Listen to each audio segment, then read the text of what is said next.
дар Украина сарбозони бригадаи 36-уми дифоӣ ки аз пайвастан ба нерӯҳои низомии Русия худдорӣ карданд, ҳамроҳ бо аҳли хонаводаашон пойгоҳи низомии Перевальноиро дар нимҷазираи Крим тарк мекунанд.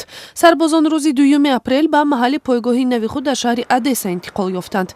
Яке аз фармондеҳон гуфт, ки тахминан 150 низомӣ ба Украина содиқ мондааст ва танҳо чанд нафарашон Кримро интихоб карданд.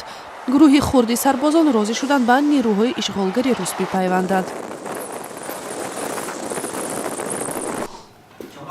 дар Афғонистон мақомоти вазорати дифоъ гуфтанд, ки рӯзи 5 апрел хоҳанд тавонист амнияти интихоботи президентиву шӯроҳои маҳаллиро пурра таъмин кунанд. сухангӯи ниҳод гуфт, ки артиши миллии Афғонистон назар ба интихоботи гузашта ҳоло аз таҷрибаву тавони бештар бархурдор аст. ба иттилои ӯ баргаҳои рай ба 49 минтақаи дурдасти кишвар интиқол дода шуда, 5 минтақаи дигар мунтазири расидани баргаҳо мебошанд.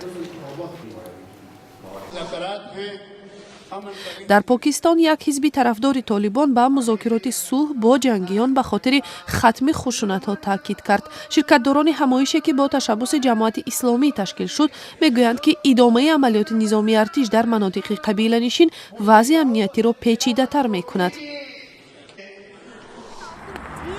як хонуми қазоқ, ки ҳукумати остона ба хотири замини хонааш ӯро аз манзил маҳрум кардааст, намоиши эътирозӣ доир кард. Олтин Шервалиева гуфт, ки дар ҷои хонаи ӯ бояд виллаҳои олиҳашамат бунёд шаванд. эътирози ӯ бо сабаби мудохилаи полис чанд дақиқа давом кард. маъмулан барои хароб кардани манзили мардум ҳукумат пули кифоя пардохт намекунад. Маҷлис, парламент қашан оянад экен? Қара халқ. дар Туркманистон ҳукумати ин кишвар маъракаи муаррифии нишон ва рамзи бозиҳои осиёиро барпо кард, ки қарор аст дар соли 2017 дар хоки ин кишвар баргузор шавад. дар ин маросим намуди машъал, нишон ва ҳам дастгоҳҳои варзишӣ ба намоиш гузошта шуд. барои омодагӣ ба бозиҳои панҷуми осиёӣ, ки дар дохили варзишгоҳҳои пӯшида баргузор мешаванд, миллиардҳо доллар, аз ҷумла барои бунёди фурудгоҳи нав беш аз $2 миллиард сарф шудааст.